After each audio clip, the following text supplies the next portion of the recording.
রিমাজ লাইফস্টাইলে সবাইকে স্বাগত জানিয়ে আজকের ব্লগটা শুরু করছি। এখন বাজে হচ্ছে 11:30 আর আজ হচ্ছে গিয়ে সোমবার। তো ওই জন্যে রান্নাবান্নায় ঢুকে গেছি। ডাক্তার সাহেব এসে গেছে, তো এতদিন গড়িমসি করে চলেছি, মা বেটা দুজনের রান্না অসুবিধা ছিল না। এখন ডাক্তার সাহেব এসে গেছে, তাড়াহুড়ো করে রান্না করতে হবে, তাড়াতাড়ি খেতে আসবে, সেই জন্যে তাড়াতাড়ি করে ভাত আর ডাল বসিয়ে দিয়েছি। যা যা আজকে খেতে চেয়েছে সেইগুলোই সব বানাবো আজকে। তো সেই জন্যে এই যে প্রথমেই মুগের ডাল বসিয়েছি আর এখানে ভাত বসিয়েছি। তো চলুন আপনারা সঙ্গে থাকুন, দেখতে থাকুন। অনেকদিন বাদে আলু পোস্ত বানাচ্ছি জানেন। ডাক্তার সাহেব সকালবেলায় উঠেই বলছে একটু আলু পোস্ত আছে না, এনে দিয়ে যাবো। আমি বলি না আছে। না তাহলে একটুখানি আলু পোস্ত বানাও না, অনেক দিন খাইনি। ওই যে বাইরে গিয়ে শুধু ডাল ভাত আর দই, ডাল ভাত আর দই এই খেয়েছে, তো কোনো সবজিও খেতে পায়নি, কিছুই না। বলে আমার মুখে চড়া পড়ে গেছে, বলে একটু আলু পোস্ত বানাও দেখি, একটু আলু পোস্ত খাই। সেই জন্য তো আবার পোস্ত আবার একটু কম ছিল দেখলাম, আবার কালুর দোকানে গিয়ে আবার একটু পোস্ত নিয়ে এলাম। হ্যাঁ, কারণ আমাদের তিনজনের হবে না, ওদের জন্য একটু আলু পোস্ত করব আর আমার জন্য একটু পেঁয়াজ পোস্ত করব। জানেন, পেঁয়াজ পোস্তটা যদিও আমি কোনো দিন করিনি, আজকেই বানাবো। তা এই যে, আর এই পোস্তটা না আমি এই যে শিলনোড়াতেই বেটে নিই। জানেন, আমার একটা ছোট্ট শিলনোড়া আছে, এই যে এটা আমি কিনে রেখেছি। আমি এইটাতে করে পোস্ত বেটে নিই। আমি না ওই মিক্সিতে বাটতে পারি না। এইটুকু পোস্তটো, এতটুকু পোস্ত মিক্সিতে বাটা হয় না জানেন, হয় হয়তো, মানে আমি পারি না। সেই জন্য আমি এই শিলনোড়াটা কিনে রেখেছি। পোস্ত বাটতে হলে আমি এতেই বাটি, বুঝলেন। আজকে দেখুন আমি বানাবো হচ্ছে পেঁয়াজ পোস্ত। তো এটা আমি কোনোদিন বানাইনি, হ্যাঁ, আজকেই প্রথম বানাচ্ছি, ইউটিউব দেখে শিখলাম আর কি। তো দেখুন তেলটা গরম হয়ে যেতে তাইতে দিলাম হচ্ছে একটু রসুন কুচি। হ্যাঁ, তো এই রসুন কুচিটা দিয়ে একটুখানি নেড়ে চেড়ে নিয়ে তারপর দুটো কাঁচা লঙ্কা দিয়ে দিলাম। শুধু আমি একা খাবো তো ওই জন্য অল্প একটু করে বানাচ্ছি আর কি। তো আজকে প্রথম দিন, দেখি কেমন হয় বানিয়ে। তো এইগুলো একটুখানি ভাজা ভাজা হয়ে গেলে পরে এবারে এই যে পেঁয়াজগুলোকে না কুচি কুচি করে কাটতে বলেছে, ঝিরি ঝিরি করে। তো আমি একটু ডুমো ডুমো করেই কেটে নিয়েছি, নিয়ে দুটো পেঁয়াজ কেটেছি। একসাথে দুটো পেঁয়াজ কেটে ভালো করে ধুয়ে এই যে তেলের মধ্যে আমি ছেড়ে দিলাম আর কি। তো দিয়ে এবারে একজনের জন্যই করছি, তো একটু বেশি হয়ে গেছে, তো ঠিক আছে না, অন্যরাও একটু টেস্ট করতে পারে। তো যাই হোক, একটুখানি এই যে এবারে পেঁয়াজগুলোকে তেলের মধ্যে একটু ভালোভাবে নাড়াচাড়া করে নেব, বুঝলেন। তো এবার নাড়াচাড়া করার পর দিলাম হচ্ছে একটুখানি হলুদ, একটু চাপা দিয়ে জলটা শুকিয়ে নিয়েছিলাম। হ্যাঁ, নিয়ে একটু হলুদ দিলাম, দিয়ে আবার একটু ভালো করে নেড়ে চেড়ে নিয়ে এবারে ঢেলে দিলাম পোস্ত, বাটা পোস্তটা। এখনই কিন্তু নুন দেবো না, তাহলে সে পেঁয়াজটা একদম কাদা কাদা মতো হয়ে যাবে। এবার দিলাম হচ্ছে ওই পোস্তর বাটিটা একটু জল ঢেলে একটুখানি ঢেলে দিলাম।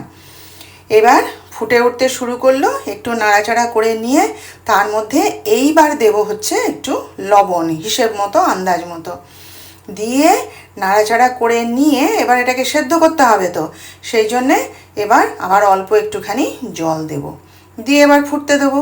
ব্যাস হয়ে গেল আমার পেঁয়াজ পোস্ত রেডি। এবার এটা তৈরি হোক, তারপর আপনাদের সঙ্গে শেয়ার করব। এই দেখুন আমার পেঁয়াজ পোস্ত রেডি। একটুখানি মুখে দিয়ে দেখলাম, খেতে দারুণ হয়েছে। আর এই যে ওদের জন্যে আলু পোস্ত। আজ আমি একটা কম্ম করে ফেলেছি জানেন তো। দেখুন কড়াইটাকে কীরমভাবে পুড়িয়ে ফেলেছি। কী করব, কড়াইয়ের উপরে মানে গ্যাসের উপর কড়াই বসিয়ে দিয়ে এবারে গ্যাস অন হয়ে রয়েছে না, সেটা আর খেয়াল নেই জানেন, চলে গেছি গল্প করতে। হ্যাঁ ব্যাস, সিনেও করা নেই, কিছুই নেই, আমার মাথাতেই নেই যে গ্যাসটা এভাবে পুড়ে, মানে কড়াইটা বসানো রয়েছে গ্যাসের উপরে আর এভাবে গরম হয়ে পুড়ছে। এসে দেখি পুরো পুড়ে কালো হয়ে গেছে। তো কে আর এখন হাতের কষ্ট করে বলুন, আমি ওইতেই কোনো রকমে একটু ধুয়ে ধুয়ে নিয়ে কাজ করে নিচ্ছি। ওই একটা কড়াইতেও পুড়ুক, একটা কড়াইতেই করে নিই, কালকে সন্ধ্যাদিকে দিয়ে দেবো, তাহলে আর কিছু বলবে না, ও মেজে দেবে ভালো করে। আমার না মাঝে মাঝে ওরকম লাগে জানেন তো, যত মানে দুর্বুদ্ধি আমার মাথায় ঢোকে। কী করবো বলুন, কী বিচ্ছিরি করে পুড়ে গেছে দেখুন কড়াইটা। কী করব, মনে নেই তো। এখন বাজে হচ্ছে 8:30, জানেন। আজকে আর সন্ধ্যাবেলায় আপনাদের সঙ্গে কথা বলতে পারিনি, কেন একটুখানি বাজারে গেছিলাম। তো মানে বেড়াতে যাব, তো টুকিটাকি অনেক জিনিসই দরকার, এটা ওটা সেটা অনেক জিনিস দরকার হয়। তো তারপরে আজকে আবার একটু না আমার ওই বাড়িতে যে পার্লারের মেয়েটা আসতো প্রতিমা, তাকে একটু ডেকে পাঠিয়েছিলাম। আজকে আর পাড়ার ওই পার্লারে যাইনি, কারণ হাতে একবারেই সময় ছিল না। তারপরে সেই জন্য প্রতিমাকে ডেকে পাঠিয়েছিলাম। তো এসছিল, এসে ওর কাছে একটু পার্লারের একটু ফেশিয়াল টেশিয়াল করলাম আর কি, করে বেড়াতে যাব তো সেজন্য একটু দরকার, বুঝতেই তো পারছেন। করে তারপরে চট করে ঠাকুরের সন্ধ্যা টন্ধা দিয়ে একটুখানি বাজারে গেছিলাম, যিশুকে নিয়েই গেছিলাম, যে চল বাবা আর হাঁটতে পারছি না অত ঘুরে ঘুরে, তুই একটু আমাকে নিয়ে চল বলতে ও গেছিলো। এই টুকিটাকি সমস্ত, ওরও কিছু জিনিস কেনার ছিল, আমারও কিছু জিনিস কেনার ছিল, সেই সব কিনে টিনে এই বাড়িতে ফিরলাম। চা খাওয়া হয়নি এখনও, জানেন। কি খিদে পেয়েছে, খিদে চেপে নিয়েই দৌড়েছিলাম যে না, দোকান বন্ধ হয়ে যাবে, সব দেরি হয়ে যাবে। তারপরে ইতিমধ্যেই আবার ডাক্তার সাহেব এলেন, সে আবার ওই নিয়ে যাওয়া হবে টুকিটাকি খাওয়ার দাওয়ার, এই সেই অ্যানসাইন সব আবার ব্যাগ ভর্তি করে নিয়ে এসছে, সেসব আমি এখনও দেখতে পাই, মানে দেখার সময় পাইনি। তো এই মাত্র এসে ঢুকলাম আর কি, ডাক্তার সাহেব উপরে বসে গল্প করছে, তো এই মাত্র এসে ঢুকলাম। আমার ননদ আর আমার যাকেও দেখলাম যে গেছে, গিয়ে সব কেনাকাটা করতে আর কি, রাস্তায় দেখা হলো ওদের সাথে। তো যাই হোক, তো চলুন তাহলে একটুখানি চা খাই আগে, এত খিদে পেয়ে গেছে না। আর বাইরে থাকলে দেখবেন বোঝা যায় না, বাড়িতে কাজ শেষ করে ফেরার পরে না খিদেটা যেন প্রকট হয়ে ওঠে। তো যাই হোক, একটুখানি চা খেয়ে নিই, তারপর আবার আপনাদের সাথে কথা বলবো। হ্যাঁ, এই যে দেখুন চট করে রুটিগুলো করে ফেলছি, কারণ এখনও অনেক কাজ আছে। যিশু গেছে ওয়াশিং মেশিনে ওর জামা কাপড়গুলো কেচে মেলে দিতে, যেগুলো নিয়ে যাবে। আর আমি এই যে রুটি করছি, আর ওবেলার আলু পোস্ত আছে, আর একটু ডিম ভেজে দেবো। আর আমার জন্য দেখি কি করি, এখনও চিন্তা করিনি, ওই ওটসের রুটি করে নেব আর কি করব। এরপর আমাকে এখন আমার সুটকেস গোছাতে হবে, জানেন।